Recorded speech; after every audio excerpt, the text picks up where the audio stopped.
Friends, we all know that no one born on earth is immortal. We must eventually leave this earth one day. Have you ever wondered what happens to the soul after death? Why does the soul return home 24 hours after death, and how long does it stay at home? All of these questions are answered in detail in the Garuda Purana. But before we dive into the main discussion, make sure to subscribe to Scripture Wisdom and click the bell icon to stay updated with more enlightening content on Hindu Dharma. We wouldn't want you to miss any of the valuable insights we share. Now, let's begin. Friends, as the Garuda Purana explains, when someone dies, Yamraj, the god of death, takes the soul with him to Yamlok. There, their actions, both good and bad, are carefully evaluated, and based on this, they are sent either to heaven or hell. However, before the soul is sent to its final destination, after 24 hours, the messengers of Yamraj bring the soul back to its home. Once the soul is released by the messengers, it wanders among its family members, calling out to them, but no one can hear its voice. This situation causes great distress to the family, but still, no one can hear or respond. According to the Garuda Purana, the soul attempts to enter its body again, but due to the Yama messengers blocking the path, the soul cannot re-enter the body. Furthermore, the Purana also mentions that when the family mourns and cries, the soul feels deeply sorrowful, but it cannot help them, as it is trapped by the messengers. The soul, in its grief, remembers the wrongdoings committed during its life, which intensifies its sorrow.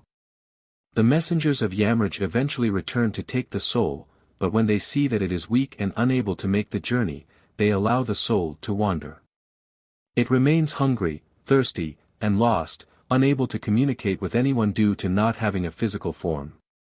Perhaps you've heard about Daan, the offering made during the first 10 days after death. The Daan helps the soul regain strength and begin its journey. On the 11th and 12th days, when further Daan is performed, it helps form the body of the soul, including its flesh and skin. Finally, after the 13th day, when the Daan is offered, the soul gains enough strength to travel to Yamlok. In other words, the Daan performed during the 13 days after death helps the soul make the journey from the mortal realm to Yamlok. Without this ritual, the soul remains weak, wandering hungry, and unable to complete its journey. Daan must be done for the deceased within these 13 days for their soul to find peace. The Garuda Purana explains that the soul stays among the family members for 13 days before beginning its journey to Yamlok, which is a massive undertaking. The rituals performed during these 13 days act as a means of ensuring the soul's peaceful transition. If no Daan is performed, the soul has to complete its journey in a state of hunger and hardship. It is said that if the Daan is not performed, the soul faces great distress, as it struggles through the journey, unable to find peace. The messengers of Yamraj drag the soul to Yamlok, and during this time, the soul suffers much pain. Therefore, Hinduism emphasizes the importance of performing Daan within these 13 days to ensure the soul's peace and passage.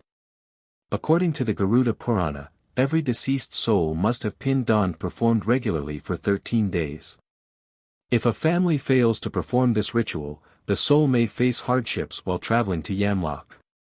Moreover, if the family is coerced into performing the Daan with borrowed money or under social or familial pressure, the Garuda Purana warns that the soul will not find peace. If someone is forced to perform the ritual through pressure, Yamraj does not forgive the person. Such a person faces immense suffering in their afterlife, and Yamraj may even send them back to the mortal realm to face further punishment. The Garuda Purana further mentions that those who live a life of good deeds do not suffer on their journey to Yamlok. They are taken without difficulty, and their transition is smooth. On the other hand, individuals who live a life of bad deeds will suffer greatly during their journey. The messengers of Yamraj make them endure various trials that cause great pain and fear. When the soul finally reaches Yamlok, the deeds it performed during its life are accounted for. If the soul has accumulated more good deeds than bad, Yamraj sends it to heaven. However, if the soul has committed more bad deeds, it faces punishment in hell. Once the punishment is completed, the soul is sent back to the mortal realm. Friends, I hope you found this video insightful. If you did, please share it with your family and friends, as sharing knowledge and happiness is the true path to growth and wisdom. Thank you for watching, and don't forget to like, share, and subscribe to Scripture Wisdom for more such enlightening content. May peace and wisdom guide you on your path.